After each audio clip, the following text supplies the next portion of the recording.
मौलवी भी तो दीन को ही बेच रहा है। नमाज पढ़ाना सवाब का काम है, पैसे क्यों लेते हैं? अजीब बात कर रहे हैं आप। मौलवी नमाज पढ़ा रहा है, सवाब का काम है, तो मौलवी फ्री करे, दीन बेच रहा है पैसे अगर ले रहा है तो। भाई कुरान पढ़ना पढ़ाना सवाब का काम है ना, तो जो कुरान छापने वाली कंपनी है वो फ्री में तो नहीं देती हैं आपको कुरान, वो पैसे लेती हैं, वो कागज के पैसे लेती हैं, वो छपाई के पैसे लेती हैं।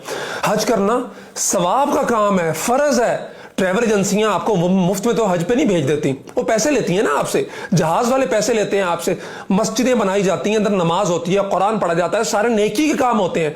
लेकिन मिस्त्री मस्जिद बनाने के पैसे लेता है, मस्जिद में लगने वाली सीमेंट के आप पैसे देते हैं, सरिये के पैसे देते हैं, मजदूरों को आप पैसे देते हैं। शादी आधा ईमान है, निकाह सुन्नत है, दीन का हिस्सा है। लेकिन बेद छुआरों से लेके, कपड़ों से लेके, कैटरिंग वालों से लेके, शादी हाल वालों पे लाखों रुपए आप लुटा देते हैं। लेकिन अगर मौलवी को 5,000 रुपया, 10,000 रुपया, निकाह जिसने पढ़ाना है, आपके इस रिश्ते को हलाल करना है, अगर आपको देने पड़ जाए तो आपको मौत पड़ जाती है।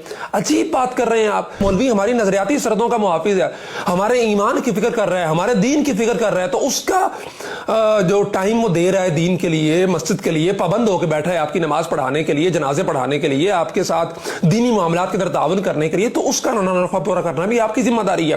15-20 साल मौलवी बेचारे को हो गए, 15,000-20,000 रुपए तनख्वाह पे जो है ना वो नमाजें पढ़ाते हुए, आपकी दीनी जरूरियात का ख्याल करते हुए, अगर उस बेचारे ने तंग आके महंगाई के हाथों कह दिया आपको कि यार कोई तनख्वाह बढ़ा दे, तो फौरन आपके मुंह पे आ जाता है कि जनाब ये दीन को बेच रहा है। अजीब बात है, बाकी किसी को नहीं आप कहते हैं। तो इस रविश को बदलना होगा।